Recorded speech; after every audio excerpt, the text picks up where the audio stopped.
My friends, good day. I'm continuing my European tour. Today, I'd like to talk to you about a number that I found completely frightening. France has fallen below the average wealth level of the European Union.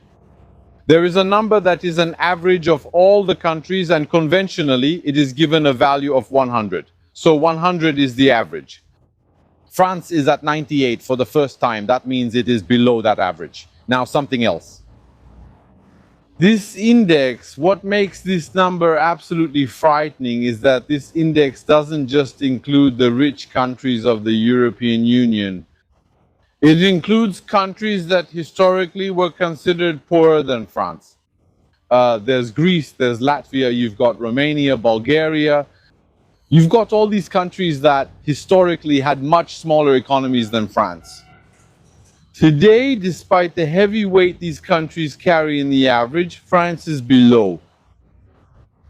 And if we compare what has happened in recent years today, it is 2 points below the average if we keep going like this. Well, okay, it's going to go downhill. It's literally, if you want, the 10 years of Macron that are now being paid for, that are now clearly showing up in the numbers. And that's where it is. That's the second side effect, is that normally we can say yes, but France is slightly below the European Union average. But the European Union, it's a big economy. Fundamentally, it's an extremely strong economy and all that. That's not true. If you look 20 years ago, if you look at 2006, the economy of the European Union was bigger than that of the United States, for example.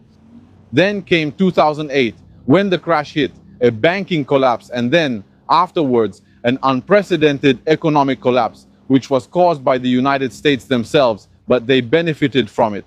Today, the economy of the European Union is only 2/3 the size of that of the United States. And the gap keeps widening. What does that mean? It means that France today is below average. Of an average in an economy that's itself declining, carrying less and less weight in the global economy, you know? So, it's not very different in a way, even if we're not in the European Union. It's not very different from the United Kingdom, which is also declining. And by the way, the new Prime Minister dreams of joining the European Union, but this time if they join, they'll join as a poor country. That means they'll join by accepting all the conditions, the euro, whereas before they kept their own currency, membership in Schengen, whereas before they were outside of Schengen. In fact, you know, these are old economies that are being wiped out, that are being destroyed, that are being sabotaged. But there are reasons, there are ideological reasons behind it, you know.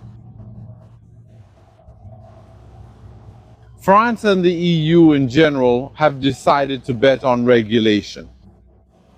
For example, take artificial intelligence. The United States is betting on the hardware side, China is betting on the software side, so on the models, even though they're also betting on the hardware part. In the long run, you know, over time, we'll also see extremely high-performing Chinese hardware, beyond just the models. But what did Europe bet on? Well, Europe decided to bet on regulation. Today, Europe makes more money from the fines it imposes on American companies than it does from tax revenues, for example, from European tech companies. Out of the 50 major tech companies in the world, only 4 are European. So what's happening is that this figure needs to be understood in the context that France is part of a group of countries that collectively are collapsing by over-regulating and taxing themselves to death.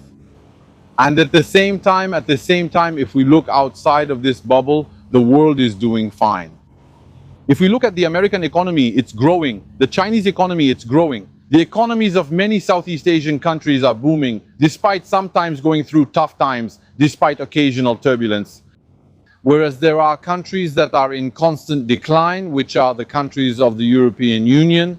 What can we do? Well, what can we do? I don't have a miracle solution. Well, there's Frexit that could be an option, but Frexit, it's better to do it quickly.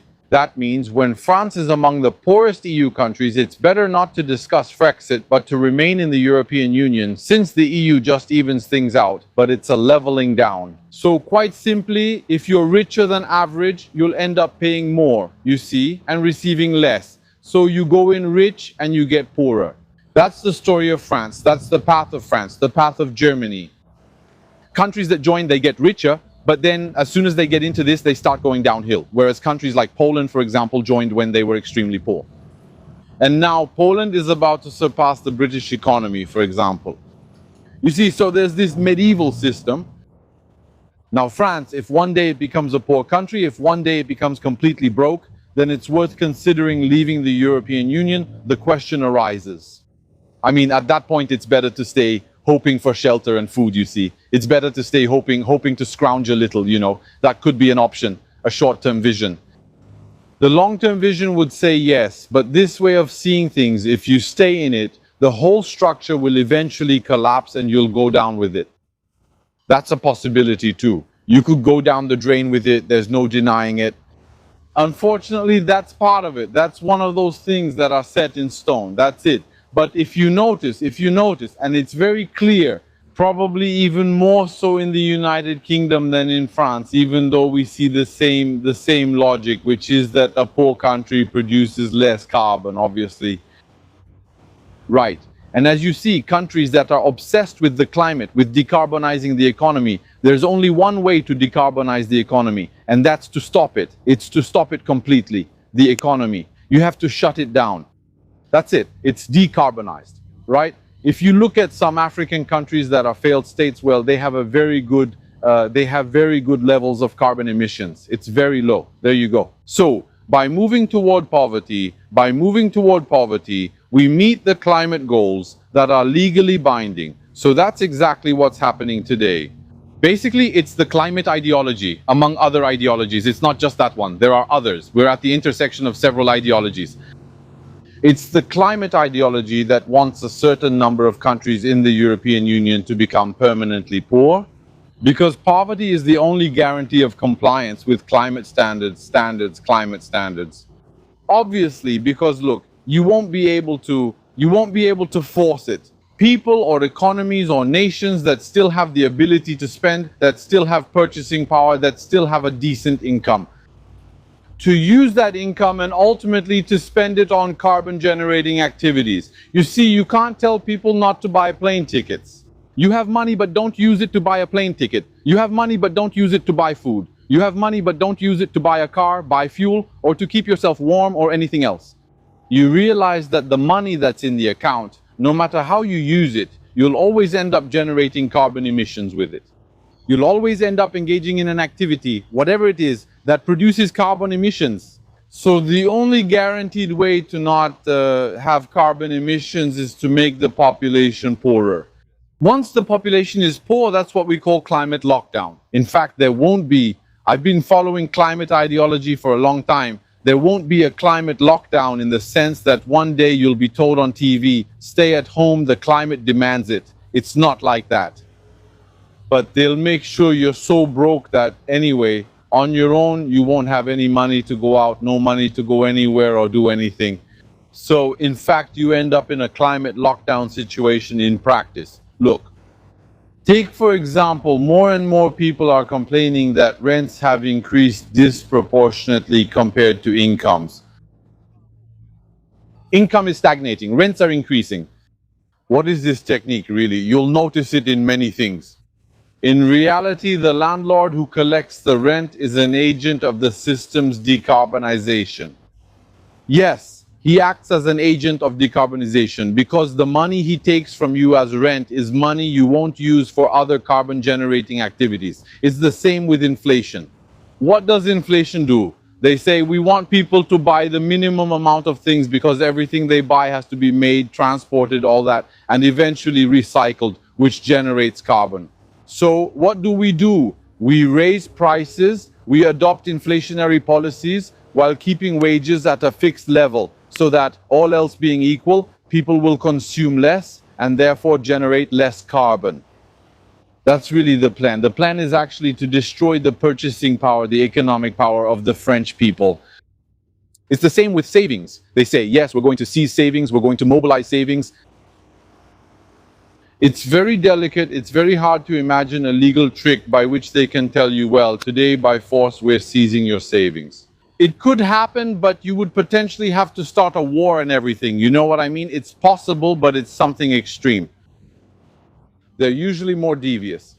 But take inflation, for example. Inflation is something that's going to eat up your savings. That's it. It's going to eat up your savings that are in cash. They'll be eaten up by inflation without anyone needing to come to your house and seize them. If your assets aren't liquid assets, aren't cash assets, for example, if you have real estate, if your assets are in the form of property, well, they can be seized from you legally. So they won't just come and expropriate you or say it isn't yours anymore. They'll never do that. But there are legal ways to achieve the same result. For example, they can just say you can't rent it out. It's an energy inefficient property. You see, you can't rent it out. You have to fill out this document. It has to meet this legal requirement.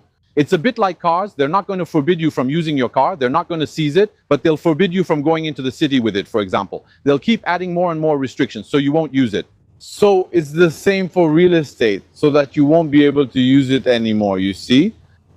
Your right to use it no longer belongs to you. It's locked up by the administration, and access to that right is blocked. So what's going to happen? You'll end up selling it yourself. You'll end up selling it off cheaply, you see, and it will probably be bought by large international groups who are snapping up real estate. They're buying entire cities, you see. That's the idea. They're much more devious. They're not people who will come straight up to you and say, I'm seizing your property, or come straight up and say, I'm taking it from you, or anything like that. It's not like that. It's much more insidious, and it's slow, it's incremental. And these numbers, like the one I started this video with, tell exactly that story. But you have to dig to find it, but everyone can see it in their everyday life. Here we are, my friends, in Venice, as you may have recognized. The temperature is extremely high. I think this is the last time I'll visit Europe in the summer, because Europe has decided to suffer and to make its population and visitors suffer during the heat wave. There's very little air conditioning.